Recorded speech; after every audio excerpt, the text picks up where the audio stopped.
Hello everyone, मैं लेके आया हूँ जीएसटी का रजिस्ट्रेशन चैप्टर का एक ब्रीफ में काफ़ी एक आपको जो है रिवीजन क्लासेस लेक्चर्स लेके आया हूँ। तो लेट्स स्टार्ट करते हैं कि हमारी क्या क्या पॉइंट्स रहने वाले पूरे चैप्टर में। तो सबसे पहले हमारा जो ये चैप्टर स्टार्ट होता है, ये हमारा स्टार्ट होता है एक एग्रीगेट टर्नओवर से। कि एग्रीगेट टर्नओवर किसे कहते हैं, हम सबको पता है कि भाई जीएसटी का रजिस्ट्रेशन लेना है तो उसके लिए भाई एग्रीगेट टर्नओवर मैंडेटरी होता है।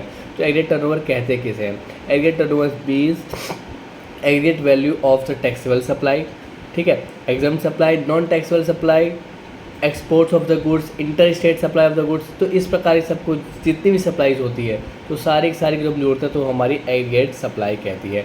सेक्शन 22 से चालू होता है। सेक्शन 22 से कहता है कि लाइबल फॉर रजिस्ट्रेशन। सेक्शन 22 बताता है कौन कौन पर्सन है जो कि लाइबल फॉर रजिस्ट्रेशन हो जाते हैं। इन क्रक्स बहुत शॉर्ट में समझाऊंगा।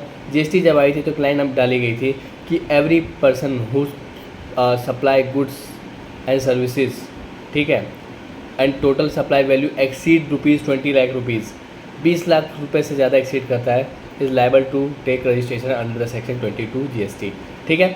बट इसको अमेंड किया गया और बोला गया कि भाई ठीक है, कुछ स्टेट है जो कि एमएमटी नागालैंड, ठीक है, मणिपुर, मिजोरम, नागालैंड, त्रिपुरा, ये कुछ स्पेशल स्टेट है जो कि इनको बताया गया कि ये स्टेट हैं जहाँ पे अगर आप ये लोग अगर सर्विस देते हैं, सप्लाई करते हैं, तो इनको जो है इनकी जो है एग्रीगेट टर्नओवर आप 10 लाख से कीजिए। इसके बाद बात करते हैं, एक रूल आया, रूल ने उन्होंने बोला कि भाई देखो, ऐसे बंदे जो कि एक्सक्लूसिवली गुड्स में डील करते हैं, एक्सक्लूसिवली गुड्स, सर्विस नहीं करते, खाली गुड्स में डील करते हैं, उनके लिए जो है हमने जो है लिमिट वो 40 लाख की रख दी है। तो क्या सारी स्टेट के लिए? नहीं जी, कुछ स्टेट है जिसका कोड वर्ड मैंने सप्तम रखा हुआ है, SAPTUM, ठीक है। तो वो कुछ स्टेट है, S for Sikkim, A for Arunachal Pradesh, P for Puducherry, T for Telangana, right. तो M फॉर मेघालय। तो these are the some states इनकी जो टर्नओवर है जो हम खाली ओनली एंड ओनली जो हम ओनली 10 और 20 चेक करेंगे। 10 लाख हमारा था इसके लिए जो स्पेसिफिक स्टेट थी, ठीक है, MMT नागालैंड के लिए, ठीक है। रेस्ट ऑफ देम के लिए अगर वो गुड्स में डील कर रही है तो 40 लाख, अगर वो सर्विस में डील कर रही है तो 20 लाख, ठीक है। ये एक बहुत क्रक्स सा निकला है। सर क्वेश्चंस आते हैं, कुछ पॉइंट है हमारे दिमाग में। हाँ जी, पॉइंट है मणिपुर, ठीक है, वो गुड्स में डील कर रही है, उसका टर्नओवर है 8 लाख या 8 लाख, ठीक है। उत्तर प्रदेश हमारी दूसरी ब्रांच है, दूसरा बिजनेस पैन नंबर से है, और वहाँ पे हमने जो है 12 लाख की सेल कर ली है। तो क्या हम लाइबल रजिस्ट्रेशन गुड्स में डील कर रहे हैं? हम कह रहे हैं आप एक्सक्लूसिवली गुड्स में डील करो, हम सामने वाले का एक उत्तर प्रदेश में करो 12 लाख, एक आप कर रहे हो कहाँ पे? मणिपुर में। तो 12 और 8 तो 20 लाख हो गए। तो सामने वाला बंदा कहता है कि हम तो जी 40 लाख के लिए वो है उत्तर प्रदेश से। हम कहते नहीं, आप अगर देखो कि आपका इस एक स्पेसिफिक एरिया में आपका नाम आता है कि नहीं आता? जी आता है। वहाँ की लाइबिलिटी क्या थी? 10 लाख। तो आपका 10 लाख पूरा हो गया ना, दोनों मिला के आपका अगर 10 लाख हो गया तो दोनों जगह के लिए आप क्या कहते हो? एलिजिबल हो रजिस्ट्रेशन के लिए, मैंडेटरी हो जाएगा आपके लिए, दोनों जगह का आप रजिस्ट्रेशन लोगे, ठीक है।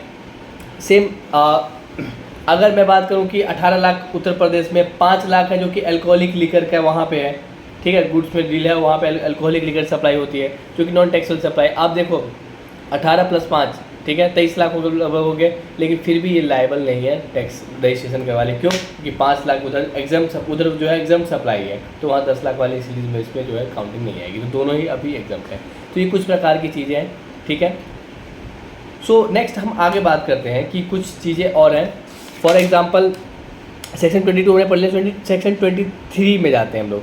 सेक्शन 23 कहता है person who is not liable for registration, वो पर्सन जो कि रजिस्ट्रेशन के लिए लायबल ही नहीं है। पहला person, any person engage exclusively of the business supply, ठीक है, that are not liable for tax free wholly exempt. मतलब कि भाई सारा कर रहा है गुड्स एंड सर्विस में, लेकिन वो इस प्रकार की सप्लाई कर रहा है जो कि एग्जाम्प्ट हो, तो उसको जो है रजिस्ट्रेशन के लिए लायबल नहीं है। सेकेंड, जो एग्रीकल्चरिस्ट होते हैं वो भी एग्जाम्प्ट है, किसके लिए? जीएसटी के लिए, ठीक है। सेक्शन 24 ने पता है कंपलसरी रजिस्ट्रेशन करवा लो, किन से?